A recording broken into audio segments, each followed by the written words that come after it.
faithfully delivering value, interpreting global good books. Hello, this is Sally's Book Talk.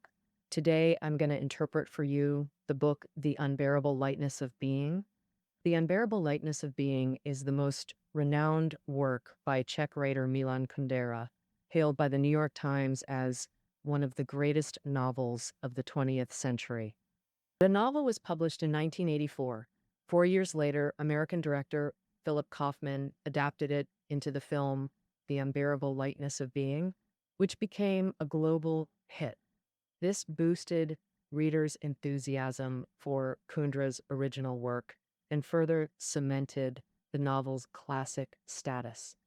Why does the novel have such huge influence? Well, on one hand, there's the tragic sense in the story itself.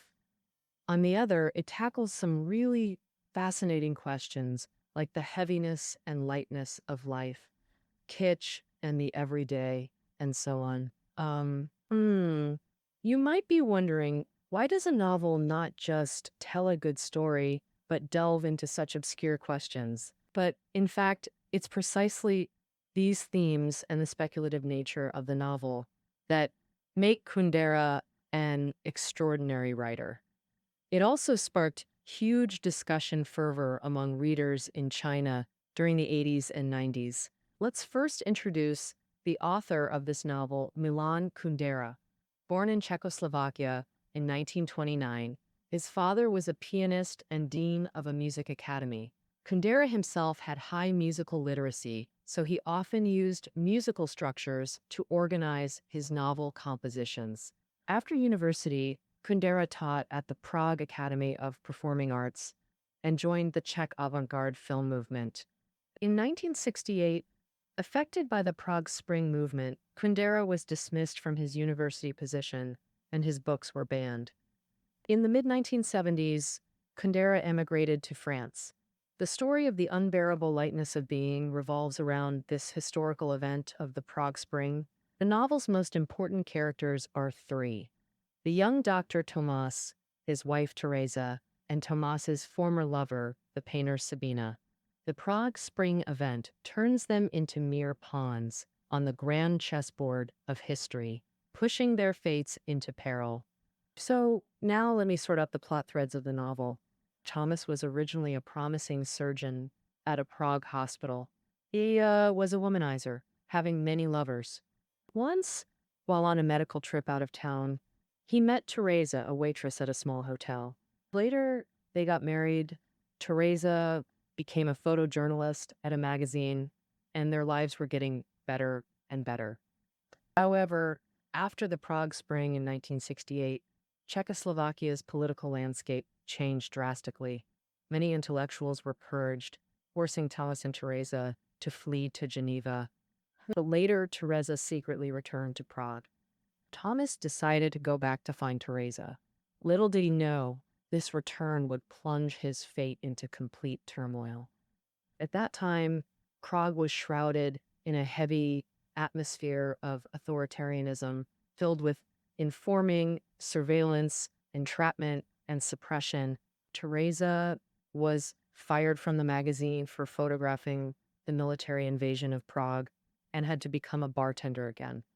As for Tomas, he offended the hospital authorities with a commentary and was ordered to write a retraction. Later, the secret police approached him, hoping he'd publicly accuse others of crimes.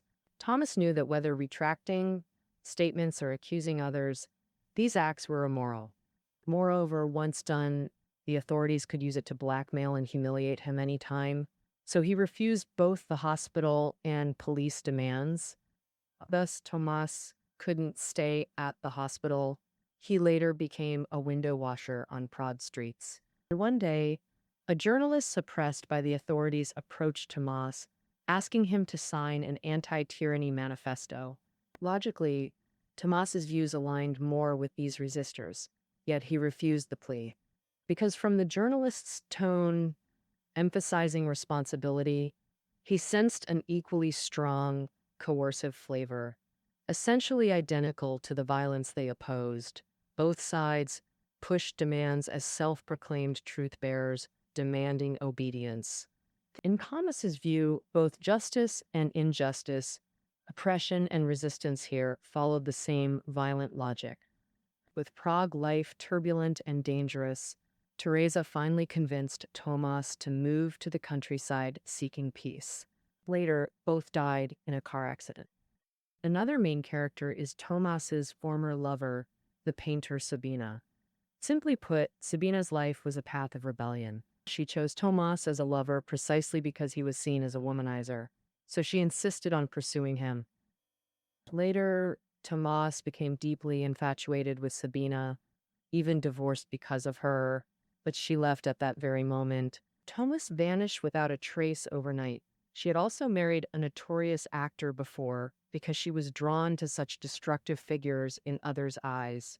Artistically, Sabina was rebellious too.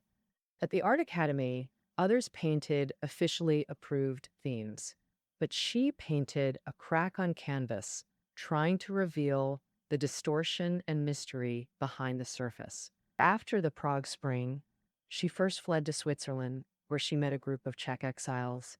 But these people constantly judged others from a revolutionary stance, pointing fingers at everyone. This ugly behavior deeply disgusted Sabina, and it was there a young university professor, Franz, entered her life and became her new lover. Although Sabina also loved Franz, their ideologies, especially regarding the reality of the Czech Revolution, had fundamental differences. Sabina eventually left Switzerland and went alone to Paris. In Paris, she witnessed street youth movements and learned of Tomas and Tereza's deaths. Saddened, she moved again to the US, always remaining alone. Later, she made a will to be cremated after death and have her ashes scattered on the earth. That's the basic plot structure of The Unbearable Lightness of Being. Through the fates of several protagonists, it depicts the Prague Spring, a major historical event that caused a severe crisis in the lives of Czech people, especially intellectuals and artists. Kundera boldly introduced theoretical speculation into the novel. In the protagonist's experiences, the narrator guides thoughts towards discussions on major themes, namely the lightness and heaviness and kitsch issues we mentioned earlier. Now, let's discuss the lightness and heaviness in Tomas and Tereza's story. Then, we'll cover the kitchen Sabina story to see how author Kundera elucidates these themes through the novel. First, let's look at Tomas and Tereza's story. Before they met, both were living in a state of lightness. In Kundera's writing, their lightness has different meanings, respectively. First, let's examine Tomas. Emotionally, he was like a womanizer. For freedom, after his first marriage ended, he remained single, circulating among hundreds of lovers without having to be responsible for any one of them. His life was light. This lightness represented a carefree freedom without responsibility toward others. Now, let's look at Tereza. She was also pursuing lightness, but hers was different from Thomas's. Her lightness was an overly idealized pursuit of spiritual elevation. Tereza grew up in an unfortunate family. Her mother was vulgar and often walked naked in front of her. Tereza saw her mother's shadow in herself, which terrified her. Filled with immense weariness, she wanted to escape her mother, reset her soul, and gain a chance to be closer to humanity. Therefore, she revered civilization, culture, books, and art. When she first met Tomas, he was reading in a corner of the hotel. This seemed deeply attracted to Tereza. She eagerly wanted to get close to Tomas, hoping to realize her ideal of spiritual elevation through him. At this point, both Tomas and Tereza were in a state of lightness. Tomas pursued a life of unhindered freedom. Tereza's was an idealized pursuit of self, or rather a spiritual orientation. But after they met and chose each other, the entanglement and transformation between lightness and heaviness began. Let's see how this transformation specifically happened. Starting with Tomas. Shortly after meeting Tomas, Tereza came to him with a suitcase. When she arrived, Tereza had a fever. She lay on the sofa in a daze, but held onto Tomas's hand tightly until she woke the next day. Faced with Tereza's fragility and sincerity, Tomas's emotional attitude underwent a subtle change. In his eyes, Tereza was like a child placed in a basket, drifting all the way to Tomas's side. Teresa seemed to awaken something deep in Tomas's emotions, compassion and empathy for others' suffering. In Kundera's writing, compassion is the highest human emotion, and Tomas's compassion was awakened. Tomas showed protectiveness and a sense of responsibility toward Tereza. This meant a force of heaviness gradually took root in his emotional space, countering his original indulgent freedom. Ultimately, this led Tomas to accept Tereza through marriage. But for Tomas to completely break away from his previous state was no easy task. After the Prague Spring, Tereza fled with Tomas to Geneva, yet he still wavered among multiple mistresses, swinging between the lightness of freedom and the heaviness of compassion. Though Tereza, who insists on body-soul unity, faces Tomas's numerous mistresses and begins to suffer from constant nightmares. And later, in a fit of anger, she returned alone to Prague. After Tereza left, Tomas slipped back into that light, carefree freedom. Just a week later, Tomas felt incredibly empty because of that lightness. He hoped to go back to Prague to find Tereza. He needed her to rescue him. So he quit his job by resigning to the head of the Geneva hospital. The director asked, "Must it be this way?" Tomas replied, "Yes, it absolutely must be." Saying it must be this way has a faded ring to it. Oh, this indicates that Tomas's love for Tereza has become a destiny-bound choice. So where does this feeling of fate actually come from? Well, it's really the triumph of heaviness over lightness in Tomas's life, grasping the weight of necessity and values. According to Kundera, what he calls heaviness is protecting a core sense of worth. In these turbulent times, Tomas needed those values that made his life meaningful. This value sense has turned into Tomas's inner human trait, the bedrock holding up his whole life. This value sense molded Tomas into a man who dares to withstand destiny's weight. Heaviness is a kind of belief. Oh, it was this belief that backed up Tomas's later decisions. Like, he wouldn't take back his rebellious words, wouldn't snitch, and wouldn't sign that journalist's petition. Despite how harsh and chaotic the world got, life's weight kept him true to his conscience, authentic and independently himself. This also contrasts with the lightness of folks around him, like coworkers, police bosses, and reporters. However righteous they might look, next to Tomas's life weight, they all seemed flimsy. While Tomas was switching between light and heavy, Tereza was enduring this change too. And meeting Tomas gave Tereza a soul anchor.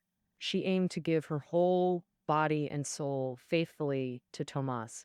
This quest for perfect body-soul unity is an ideal dream, a kind of soul lightness. But in real dealings with Tomas, the womanizer, this ideal path got tough, turning into a heavy life experience. To fight against Tomas's emotional infidelity, Tereza once said desperately, "Since you separate body and soul so clearly, I'll do the same." Now, thus came her first act of infidelity. She tried to separate soul from body, too, but she failed. Later, she persuaded Tomas to move to the countryside, where they lived a peaceful rural life. Eventually, both died in a car accident, completing the final shift towards the lightness of being. That's the story of Tomas and Tereza. Kundera used it to illustrate the relationship between lightness and heaviness. Since this shift between lightness and heaviness happened in both of them, and it's ongoing, it can be a bit hard to grasp. Actually, we just need to understand that both Tomas and Tereza were originally free, living their own lives. After choosing each other, their lives turned from light to heavy because of that choice. Kundera embodied this transformation more in Tomas. The lightness of Tereza's spiritual elevation, once it awakened Tomas, instantly turned into a heavy responsibility.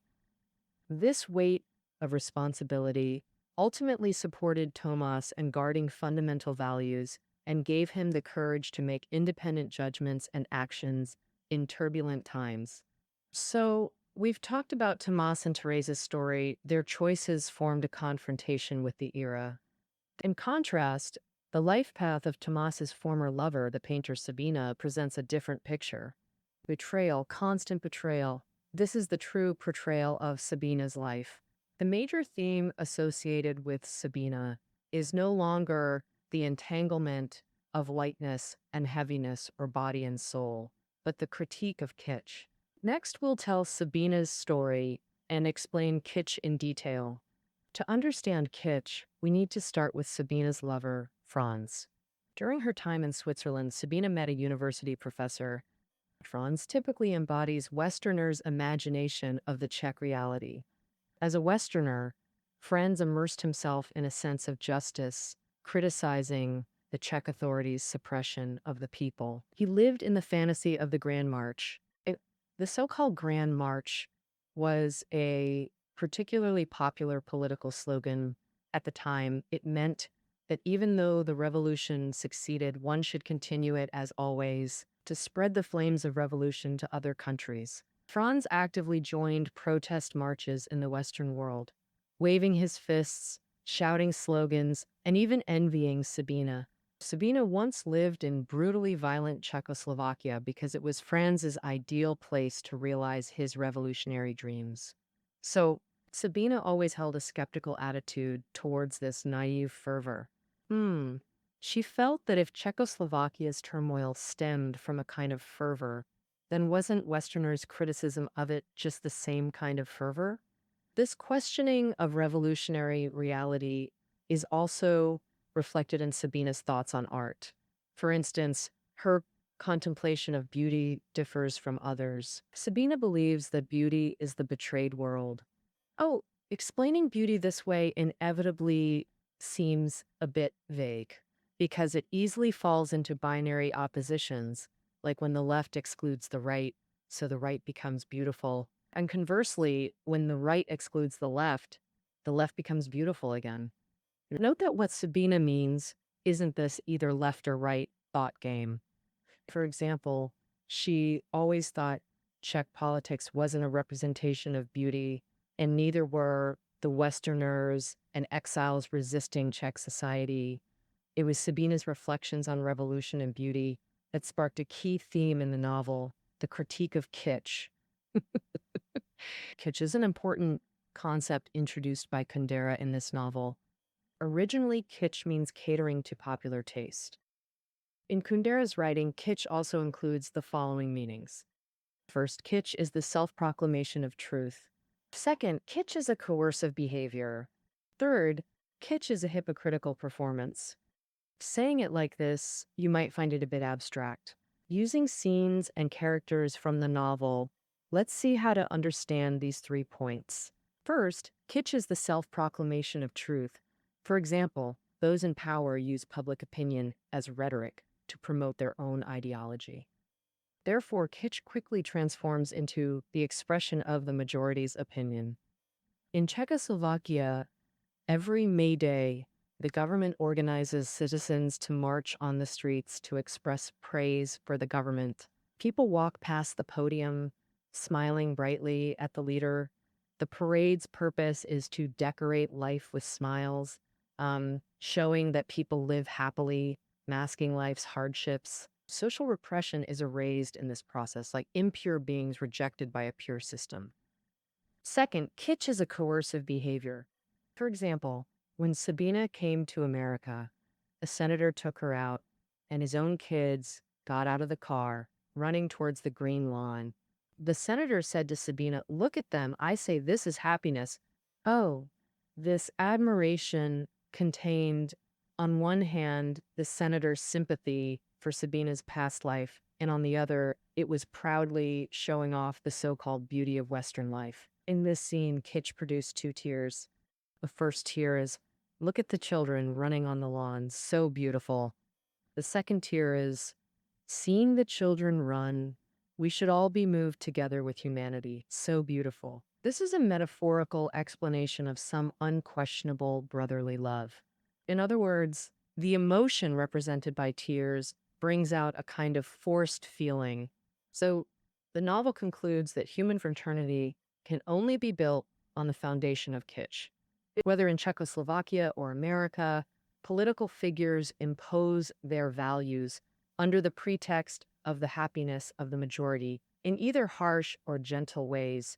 Of course, kitsch here isn't exactly a lie, but all rhetoric with pretentiousness, speech, emotion, and so on. Kitsch superficially expresses kindness, but in reality, it's shallow and affected. Because it whitewashes social conflicts and hides the existence of human suffering.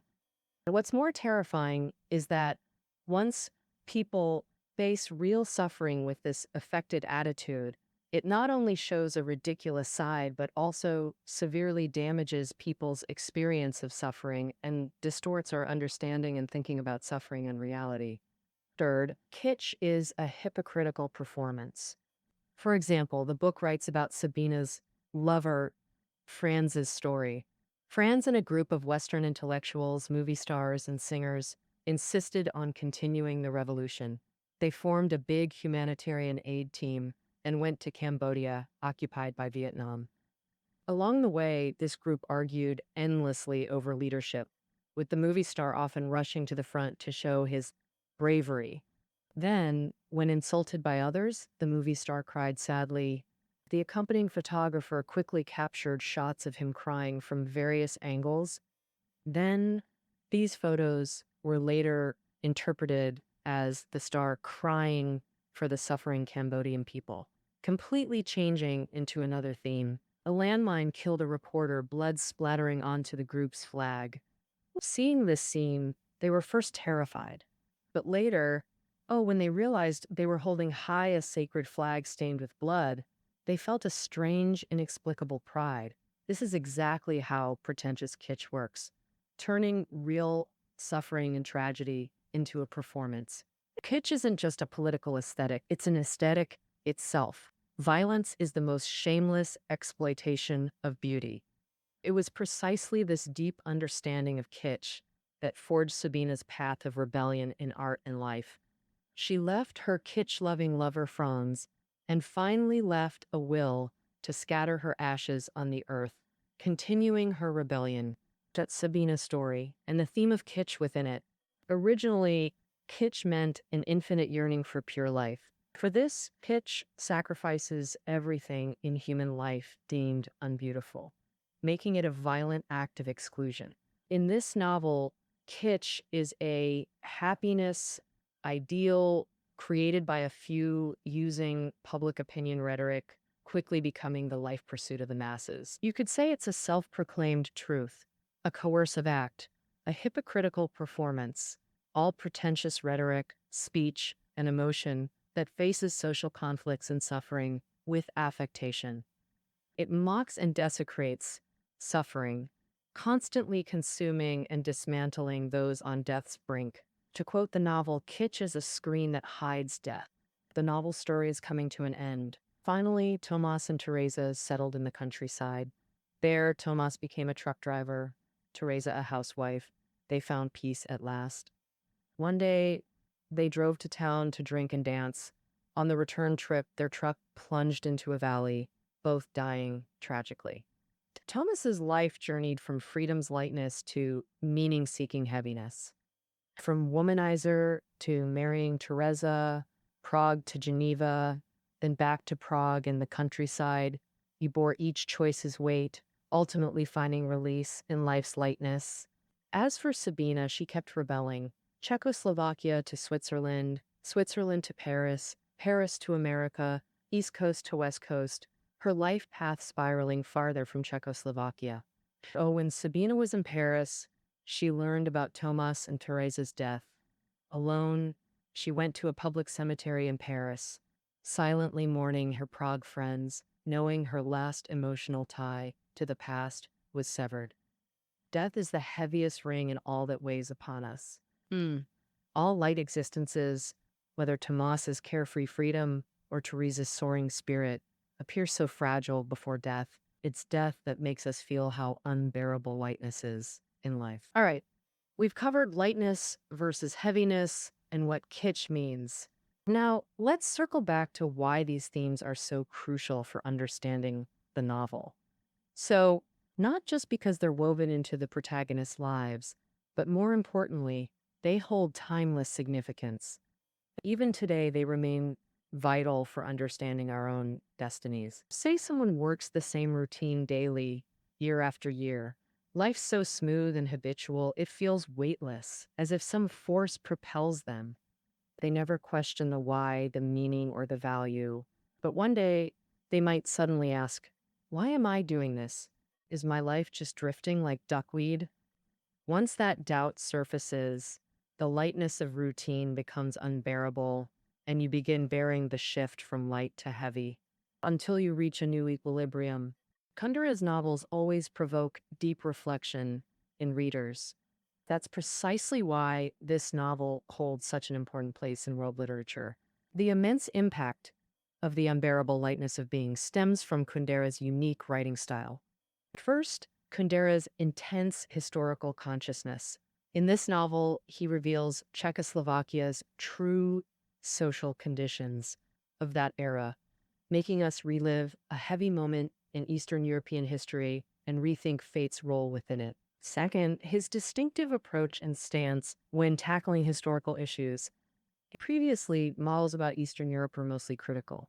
Kundera, by contrast, shows richer, reflective depth. In The Unbearable Lightness of Being, he extends reflection to the critics themselves.